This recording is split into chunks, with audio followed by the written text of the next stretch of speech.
Umpisa na ba natin to? Ready na ba kayo, Fraghead Family? Sige nga, subukan mo! Umpisa na natin to. What is up, Fraghead Family? I'm your host, Armin, and welcome back to Amoy, Piranian!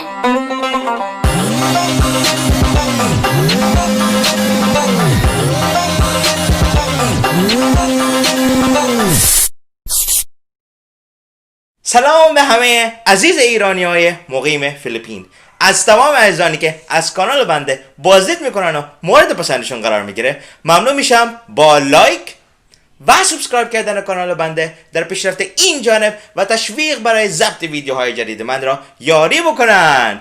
That was only for my Iranian audience, especially dito sa Pilipinas. Yeah, so for today's episode, wala akong kasama special guest. Hindi kasama si Alex, so ako lang mag-isa dito. Iniwan niya ako. Iniwan niya ako, Fraghead Family. Hoy, hindi ako umiiyak ha. That was just a fucking joke. I-review ko ang vintage Zino Davidoff. Before ko umpisahan itong fragrance na to, fragrance review for today's episode, samahan niyo muna ako para ipakita ang presentation ng bote and of course, the notes breakdown ng itong fragrance na to. Tara, samahan niyo muna ako.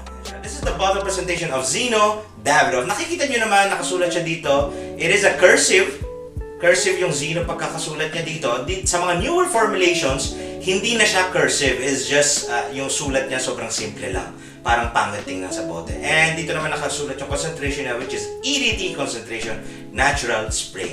And ito naman at the bottom of the bottle, makikita niyo nakasulat 75 ml. And it is a Lancaster badge. Ayan. Nakikita niyo yung Lancaster badge. Isusok ko. Ayan siya. Lancaster badge. Yeah. So if naghanap kayo ng vintage, look no further. The cursive na nakasulat Zino Davidoff. And of course, the Lancaster badge. And for the notes itself, we have, for the top notes, we have Brazilian rosewood, lavender, clary sage, and bergamot. And for the middle notes, we have rose, geranium, jasmine, and lily of the valley. And of course, the base notes, we have patchouli, sandalwood, and vanilla. And the last note, it is cedar. So, nakita nyo naman ang presentation ng bote ng Zino Davidoff. This was released on 1986 and of course, mga 1986 time, mga 1990s time, or 1970s time, those are mga very classic talaga mga fragrances na mga ginagamit ng mga natin, mga papa natin or mga mama natin. It's very classic and hindi katulad ng mga designer, mga bagong designers ngayon. Especially we are in 2020 right now in the pandemic situation. Hindi na kasi ganun ka-potent or ganun ka-richness. Very rich, very thick mga composition ng mga ginagawa ng mga, especially mga designer fragrances. And hindi rin ganun ka-natural feel. Sobrang synthetic na mga fragrances. Sa mga nanonood na mga sa channel ko ngayon, I think we should still give a chance. Especially if hindi natin naabutan ang mga 1980s or 1990s fragrances.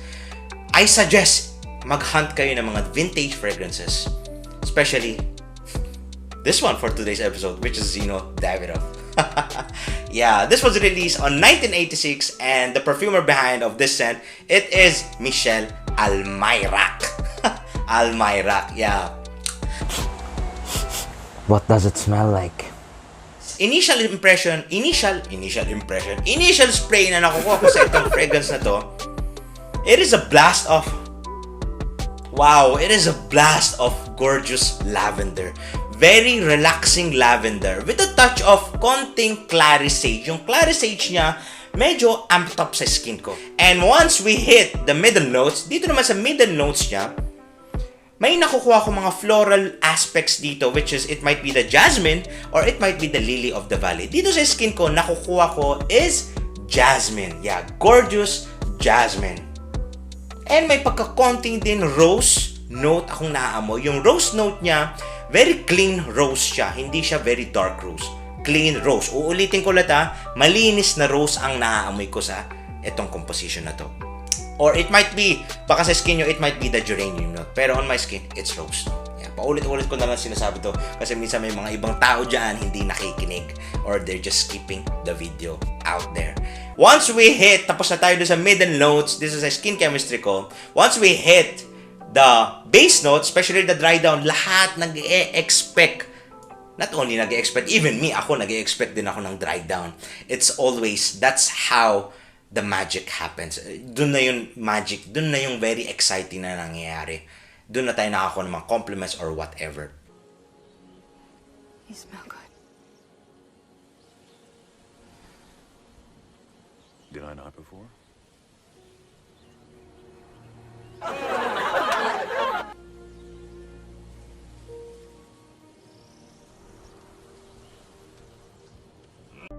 The dry down nito, may nakukuha kong fresh patchouli, hindi siya offensive patchouli. Fresh patchouli with a touch of very big dominant sandalwood. Malakas yung sandalwood niya dito. Very clean. And not only may pagka-clean, may pagka-soapy sandalwood siya and may pagka-creaminess din yung sandalwood niya dito. And with the touch of vanilla note at the background sa dry down. This is, for me, this is a I think this is a, if ako magsusulat sa, let's say, sa Fragrante ka, I would say this is the best sandalwood fragrance na naamoy ko, na very good quality. Hindi siya ganun ka designer na quality. This is very niche quality itong Zino Davidoff, especially the vintage one, Hindi siya synthetic, very natural feeling siya. And of course, it is a compliment magnet. For me, compliment magnet siya. Wherever I go, especially dito sa pandemic ngayon, even nakamask ka, grabe to mag-project. And that was my take on this fragrance, especially Zino Davidoff. Let's go now for the projection, longevity, and the sillage. Yeah. Projection! Projection. Ang projection na nakuha ko dito, hindi naman ganun masyado malakas. It's just the first 1 to 2 hour lang yung projection nito. Longevity?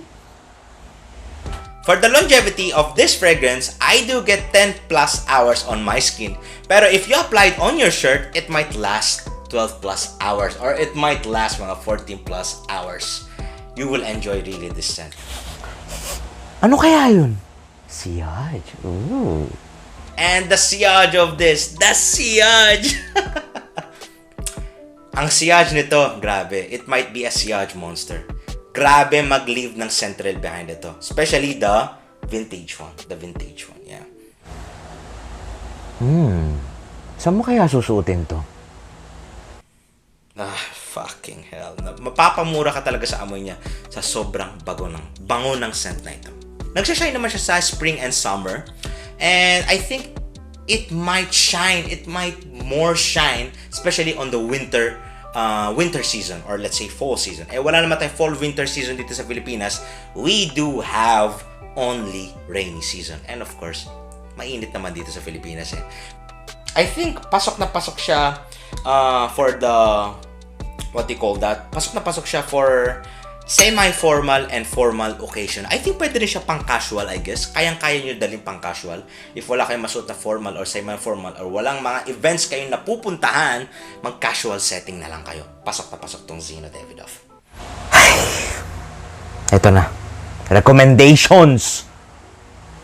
And for the recommendation, I highly recommend this fragrance, especially the vintage one. Yeah. Yes! Hell yeah! By the way, before ko itapos itong review na to, maraming salamat sa mga nanonood dyan and of course supporting my channel there. Yeah. Till next time, Fraghead family. Love y'all and be blessed. Oy! Hindi pa tayo tapos! Wag nyo munang skip or wag nyo munang i-close. With this freaking scent, you will feel like Johnny Depp. I want you. I need you. I love you too, Alice.